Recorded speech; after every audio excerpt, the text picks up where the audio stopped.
I'm Stan Jackson. I'm a consultant.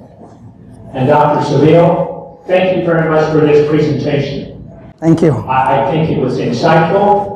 I think I like the unity that you encouraged, and so that I'm very pleased with. Thank you. You quoted the Quran many times. Did you get your doctorate in Quran? Yes, also, yes. Okay. But I also have a medical degree too, by the way. Medical degree as well? Yes. So you got 2 doctorates? Yes. I'm impressed. Thank you. Very impressed. But my encouragement is there are 4 books I would encourage you to master since you are a double doctor. Matthew, Mark, Luke, and John. I heard you quote some of them, but I did not sense that you have mastered those books. You've mastered the Quran, but you haven't mastered the Gospels. And here's my basic question. Jesus said in John 14:6, he said, I am the way, the truth, and the life. And he goes on and says, no one comes to the Father except through me. My encouragement for you is, and you don't even have to answer this, but look at those 4 Gospels and see, and I would encourage everyone here to do the same. Look at those 4 Gospels and see who was speaking. Jesus. Who was he speaking to? And then, who was he speaking about? He was the one that made the promise. Through him, we go to the Father. It's not through our works, not through our other efforts, but totally through Jesus. So, as it's been said, Jesus Christ is either whom he promised to be, whom he claimed to be, or he's a liar. Okay, thank you. Appreciate that. By the way, I'm in the process of enrolling into PhD in Christianity. Just to let you know. Why not? That includes Matthew, Mark, Luke, and John. All right? So next time when I come here, hopefully we can have dialogue on that topic. Sounds good. Yeah. So since you quoted that passage, John chapter 14, verse number 6, I am the way, the truth, and life. No one comes to the Father besides me. I agree with that. Do you know that? You'll be surprised. I agree with that.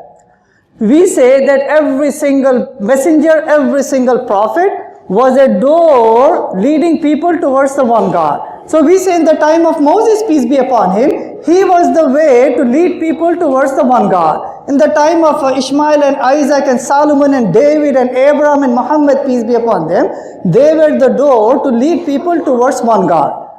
See, we agree with that. But if you look that passage in the context, chapter 14, verse number 2, like 4 passages before that, Jesus says that I have prepared a mansion for you, and there are many, many mansions also available there. So we say that the rest of the mansions would be the followers of the rest of the prophets of the Creator. So we agree with that, right? We say that Jesus was a mighty prophet. He said many, many times that I am a prophet of God in the Matthew, Mark, Luke, and John. In Matthew it says, chapter 13, verse number 57, Jesus is saying, I am a prophet of God. In John chapter 4, verse number 44, Jesus said, I am a prophet of God.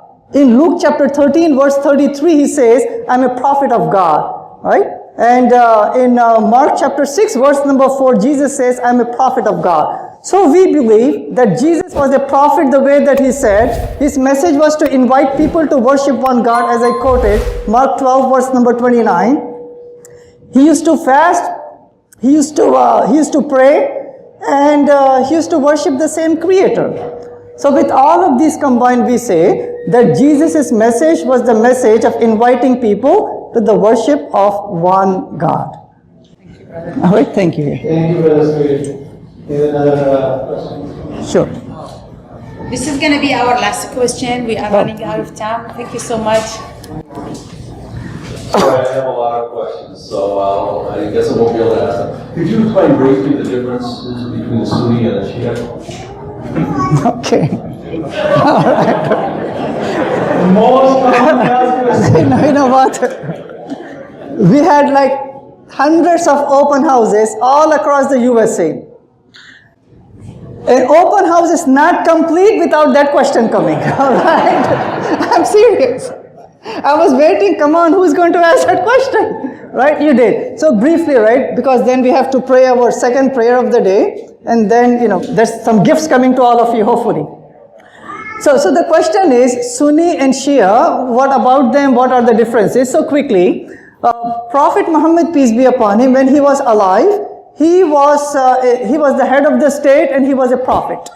But after he passed away in the year 632, Muslims have to appoint a new head of the state.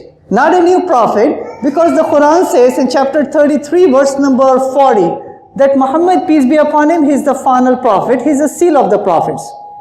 So to appoint a new head of the state, there were two groups of Muslims. The bigger group, they would like to appoint someone who was the most eligible. His name was Abu Bakr. The second group, they want to appoint someone who's also eligible. His name was Ali. And he was the son-in-law and the cousin of Prophet Muhammad, peace be upon him, right? Both of these individuals, they were eligible. It so happened that Abu Bakr was appointed as the very first caliph, or the very first successor as the head of the state. So the small friction between the two groups, it's not based upon theology, it was initially based upon politics. However, in the Quran, it does not say ever that, these people are called as Sunnis, these are Shias. The only label God has given in the Quran for the followers of Islam, in chapter 22, verse number 78, is the word Muslim. The word Muslim. So if you ask me the question, okay, Sabeel, who are you? Are you a Sunni or a Shia? I would say that I am a Muslim, right? However, some of you or some people, they may think that the Sunnis and the Shias, if I have to label them, that they're analogous to the Protestants, the Catholics, the Mormons, and other sects of your faith. However, that's not the case. All the Muslims all over the world, we have the same one concept of God. There is only one God, no partners to him. One concept of God. But when you look into different Christian groups and sects, we say, Jehovah's Witnesses, they don't believe in the triune concept of God. Protestants and Catholics, you do. So there is a difference when it comes to the main belief, who is God. When it comes to the Quran, the scripture, all the Muslims are unanimous that there is only one Quran in Arabic all over the world. Not different versions of the Quran in Arabic. But our Christian brothers and sisters, you may have different versions of the Bible. The Catholics may have 73 books in there, Protestants 66 books in there, Greek Orthodox, you may have 78 books in there. So again, Muslims are united with our scriptures also. The way that Muslims pray, we pray a similar way anywhere in the whole world. I have never been to China. If I go to China, I would feel at home in a mosque. They will pray exactly the same way that they pray in this mosque over here.